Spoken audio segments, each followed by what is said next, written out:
Yeah, hello everyone. Today I'm with Sardar. He's my friend from Turkmenistan. Hello Sardar, how are you?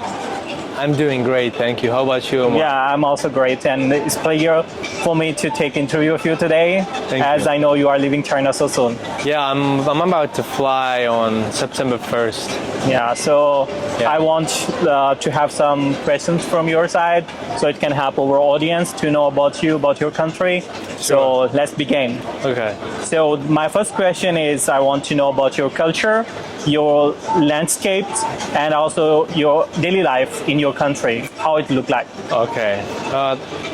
The culture actually is quite unique to Central Asia because Kazakhstan, Turkmenistan, Uzbekistan, Kyrgyzstan, and Uzbekistan.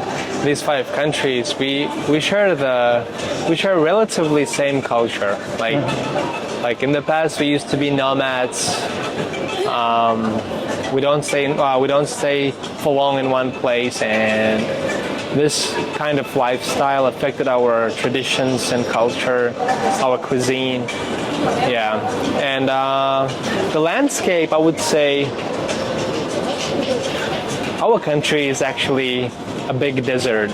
We got like 85% of sands and mountains, and just a little bit of greens. Like it's too dry over there. And sometimes in summer, temperatures could reach 50 degrees. Wow, amazing. So how people survive there until 50 degrees centigrade? Usually people go out to work early in the morning and get back home like around 7, 8 p.m. And then they start their social activities by 9 and 10 p.m. Like before bed, because that's the only time when it's a little cooler in summer. Yeah. And the daily life, I would say, it's just regular daily life, I guess. Work at the daytime and socialize at nighttime. And most of the work is actually out in the desert. So like, if you have to go in afternoon outside, you need to cover your head. No, we don't cover that. You just go it's just directly. regular. But your skin color is so fair. So if like it's so hot, it should be like me, a little darker. So it means you never go out, or you use sunblock creams. No, we get dark fast, and our skin color gets back to its normal color right away. We don't have to wait for too long. So most of the people in your country having a fair complexion? Yes. Or a darker? No, we do actually have like the majority of people, they have like bright skin color. Yeah. Okay, so the next question is, tell us something unique about Turkmenistan that people don't know. Let me teach you. Turkmenistan. Okay, so Turkmenistan. Every time I make this. It's done like Turkmenistan. Turkmenistan. Yeah. Yeah, that's great. Okay. So tell about something very interesting about it. Turkmenistan, I think the unique thing about Turkmenistan is that many scholars in the world, they are divided into parts.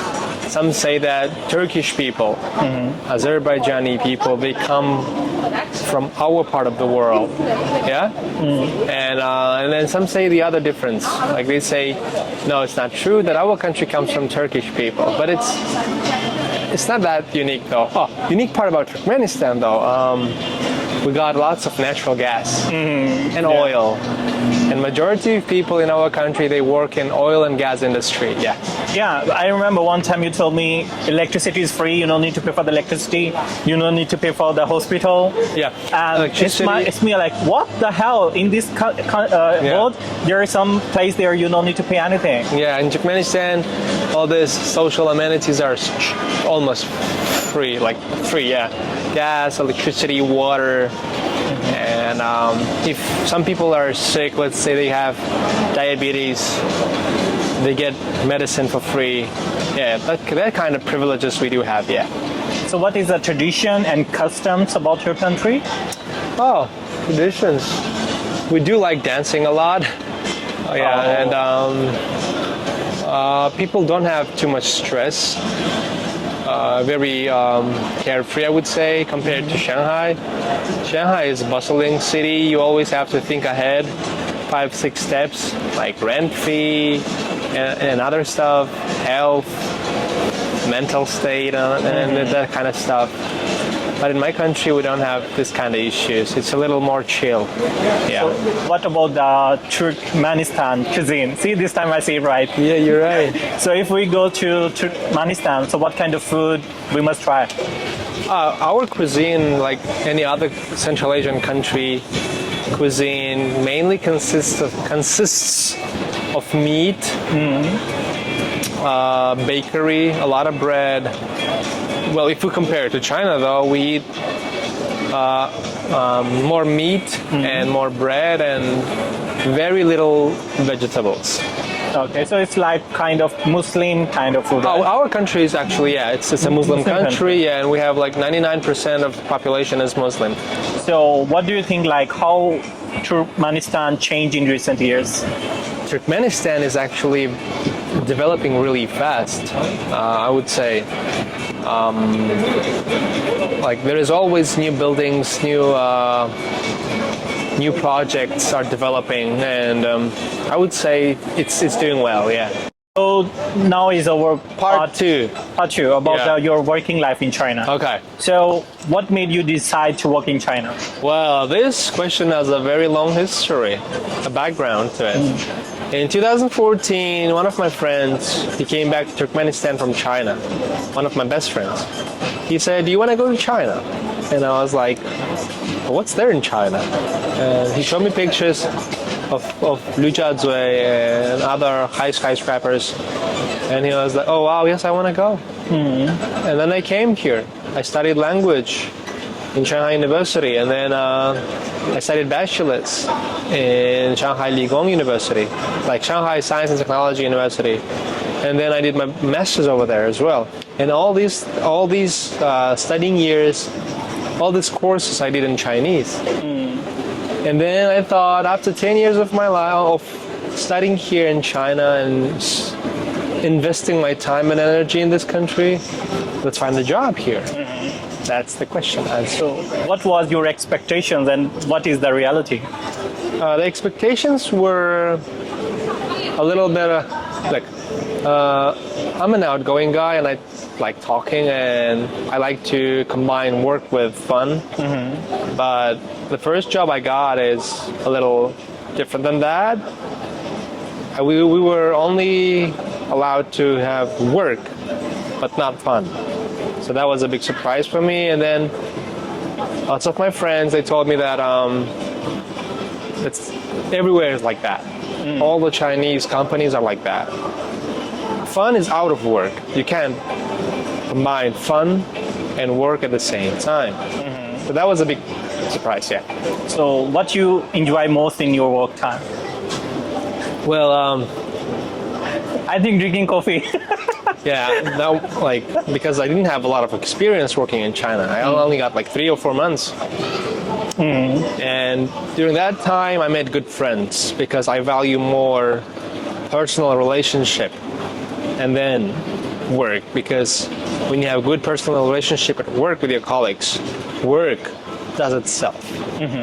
It's like you have good harmony at the office, you will have good harmony in your work time, you know. That's what I was thinking.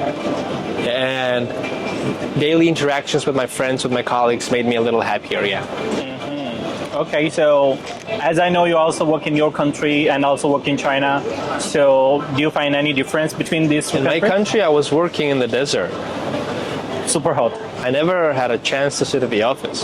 Oh, I was always on the move.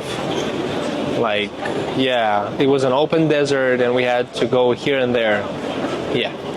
so what is your memorable things working in China in office? Well, my friend Omar, Yeah, except me. yeah, my friend Omar and some other Chinese colleagues. I'm not sure if they were true to me, but from the look of it, it was fun with them too. Yeah. Then I learned some stuff actually about the car protection film and window tinting film. Yeah. Okay, so what do you think is a challenging and how you overcome that challenge in China?